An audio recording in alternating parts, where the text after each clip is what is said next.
السلام علیکم تمام دوستوں کو میرے چینل پر دل سے خوش آمدید۔ دوستوں، آج کی کہانی ایک مسافر کی ہے۔ اشرا لاہور کے قریب ایک اسلامی قصبہ۔ جس زمانے کا یہ قصہ ہے، اس زمانے میں اشرا کی آبادی لاہور سے بالکل الگ تھی اور درمیان میں بہت لمبے فاصلے تھے۔ ایک دفعہ اس قصبے کی مسجد میں مغرب کی نماز ادا کی جا رہی تھی کہ ایک بہت ہی کمزور سا آدمی وہاں آیا اور نماز میں شریک ہو گیا۔ وہ آدمی صرف ہڈیوں کا ڈھانچہ تھا۔ تمام آدمی نماز پڑھ کر اپنے اپنے گھر چلے گئے۔ تھوڑی دیر کے بعد ایک آدمی اپنے گھر سے اس مسافر کے لیے کھانا لے کر آیا اور مسافر سے کہا کہ آپ بھوکے ہوں گے، میں آپ کے لیے کھانا لایا ہوں، آپ برائے مہربانی کھانا کھا لیں۔ تو مسافر نے جواب دیا کہ مجھے معاف کریے، مجھے کچھ پرہیز ہے۔ اس آدمی نے کہا، آپ پریشان نہیں ہوں، یہ سادہ سی روٹی ہے، مرچ بھی کم ہے اور گھی بھی بازاری نہیں ہے۔ مسافر نے جواب دیا کہ بھائی میرا یہ مطلب نہیں ہے۔ تو اس آدمی نے پوچھا، پھر کیا مطلب ہے؟ اس پر وہ مسافر کچھ خاموش ہوا اور پھر بولا کہ بھائی آپ مجھے معاف کرنا، میں آپ سے کچھ بھی نہیں کہتا، لیکن آپ کھانا لے کر آئے ہیں تو مجھے عرض کرنا پڑ رہا ہے۔ بھائی آپ جانتے ہیں نا کہ شریعت اسلام میں حلال 5 وقتہ نماز کی طرح ہی فرض ہے۔ ایک روایت میں ہے کہ اگر کسی مسلمان کا لقمہ حلال نہیں ہے تو اس مسلمان کے فرض یا نفل اللہ کی بارگاہ میں قبول نہیں ہیں، اور سنگریزی راج میں حلال اور حرام کی تمیز نہیں رہی ہے، تو میں بغیر جان پہچان کے کسی بھی بھائی کو کھانے کی تکلیف نہیں دوں گا۔ اس پر اس آدمی نے کہا کہ بھائی آپ یہ کیسی باتیں کر رہے ہیں؟ اللہ نہ کرے کہ میں حرام خور ہوں، یہ چوری کا مال نہیں ہے جو آپ کی خدمت میں پیش کیا گیا۔ میں یہیں ایک منڈی میں کام کرتا ہوں اور روزی کماتا ہوں، آپ وہم نہیں کریں۔ اس پر اس مسافر نے کہا، تو پھر آپ کی تجارت میں کسی بھی قسم کے سود کا لینا دینا تو نہیں ہوتا؟ تو آدمی نے کہا کہ میں یہ تو نہیں کہہ سکتا، کیونکہ اکثر منڈی سے ہمیں قرض لینا پڑتا ہے اور کچھ شرائط پر سود بھی دینا پڑتا ہے۔ اسی طرح تجارتی مال کی لین دین میں دوسروں سے بھی ہم سود لے لیتے ہیں۔ اس پر مسافر نے کہا کہ اچھا، میں معافی چاہتا ہوں کہ آپ کو تکلیف ہوئی، آپ کھانا لائے، کیونکہ احکام قرآن کے مطابق وہ تجارتی منافع جس میں سود شامل ہو وہ حلال نہیں کہلا سکتا۔ ہو سکتا ہے کہ آپ اپنے تجارتی معاملوں میں اس سود کے لیے مجبور ہوں، لیکن میں مجبور نہیں ہوں۔ بے شک آپ کو تکلیف ہوئی اور آپ کی دل شکنی ہوئی، لیکن میں امید کرتا ہوں کہ آپ مجھے معاف کر دیں گے۔ اس کے بعد مسافر نے آدمی کی جانب سے منہ پھیر لیا اور قبلے کی طرف منہ کر کے یاد اللہ میں مشغول ہو گیا۔ وہ آدمی مسافر کی آخری جملوں سے سخت شرمندہ اور پریشان ہو گیا اور ندامت کے ساتھ برتن اٹھا کر چلا گیا۔ برتن گھر میں رکھ کر اپنے ہمسائے کے گھر گیا اور بولا کہ مسجد میں ایک بزرگ آئے ہیں، آپ ان کے لیے کھانا لے جائیں اور انہیں کھلا کر آ جائیں۔ یہ ہمسایہ ایک قریبی ہسپتال میں ڈاکٹر تھا۔ ڈاکٹر صاحب نے کھانا اٹھایا اور مسجد چلے آئے۔ مسافر نے بہت ہی نرمی کے ساتھ ڈاکٹر صاحب سے تعارف کی فرمائش کی، تو ڈاکٹر صاحب اپنے بارے میں بتانے لگے کہ حضرت، اللہ کی مجھ پر بڑی مہربانی ہے، میری 100 روپیہ تنخواہ ہے اور روزانہ 1 یا 2 روپیہ اوپر سے آ جاتے ہیں، اور میرا بڑا بیٹا کورٹ میں نوکری کرتا ہے، اس کی 85 روپیہ تنخواہ ہے اور 2-4 روپیہ وہ بھی اوپر سے لے آتا ہے۔ ہماری زمین بھی ہے، سال کا غلہ آ جاتا ہے، اور وغیرہ وغیرہ۔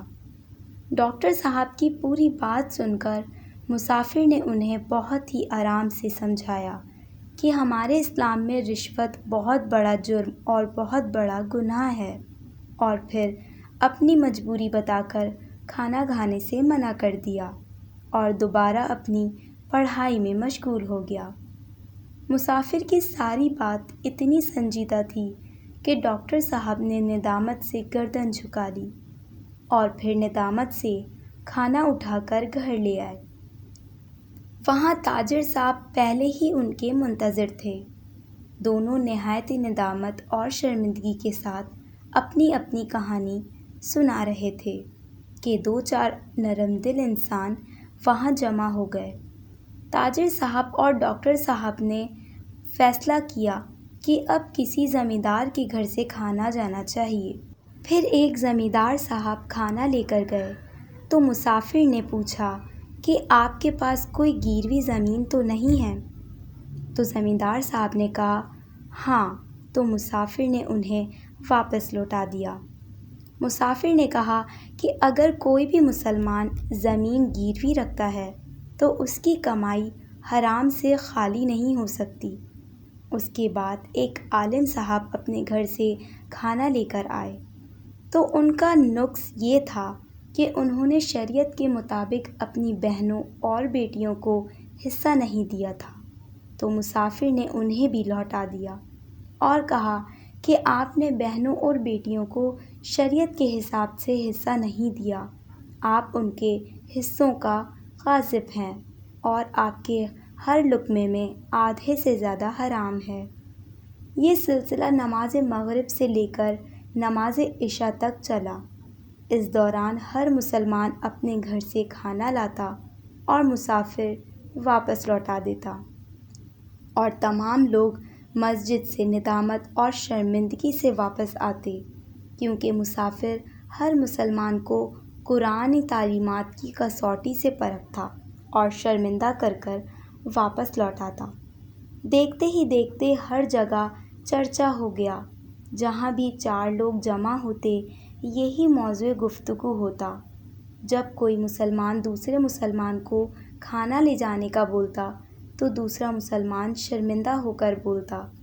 کوئی بولتا میرا مال میں سود شامل ہے، کوئی بولتا میں رشوت لیتا ہوں، کوئی بولتا میں نے اپنی بہن بیٹیوں کو شریعت کے حساب سے حصہ نہیں دیا، اور کوئی بولتا کہ میں کم تولتا ہوں۔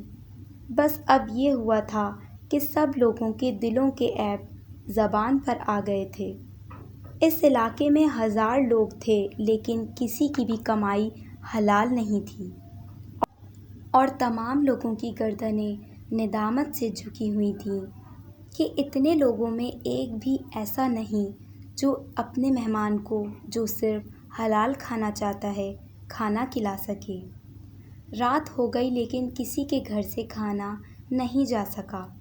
اب مسئلہ یہ تھا کہ کیا مہمان یہاں سے بھوکا ہی چلا جائے گا؟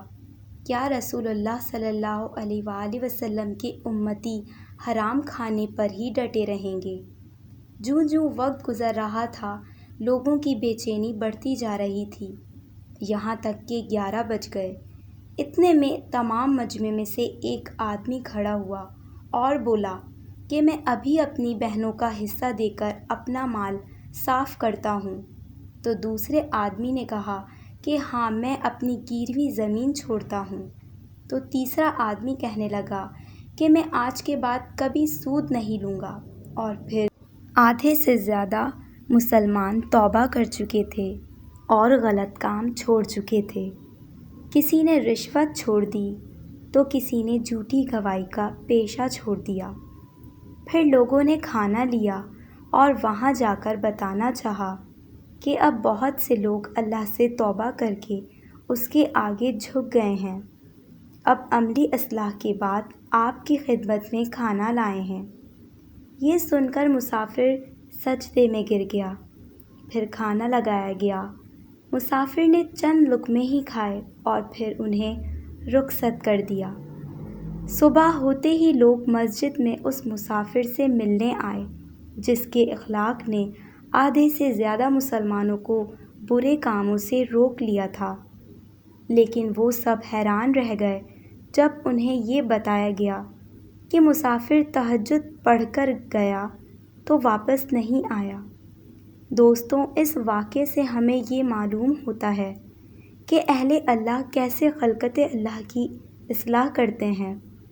مسافر نے کوئی بیان نہیں دیا، کوئی چلہ نہیں کیا، لیکن جب وہاں سے گیا تو کتنے ہی لوگوں کی اصلاح ہو چکی تھی، کتنے ہی یتیموں کو ان کا حق مل گیا تھا، کتنی ہی لڑکیوں کو ان کا شرعی حق مل گیا تھا، بہت سے رشوت خور رشوت چھوڑ چکے تھے، بہت ہی جواری جوا چھوڑ چکے تھے۔ دوستوں، اللہ جس کو چاہتا ہے ہدایت دیتا ہے اور جیسے چاہتا ہے ہدایت دیتا ہے۔ اللہ ہمیں بھی ہدایت دے۔ اب انشاءاللہ ایک نئی کہانی کے ساتھ آپ کی خدمت میں حاضر ہوں گے۔ جب تک کے لیے اللہ حافظ۔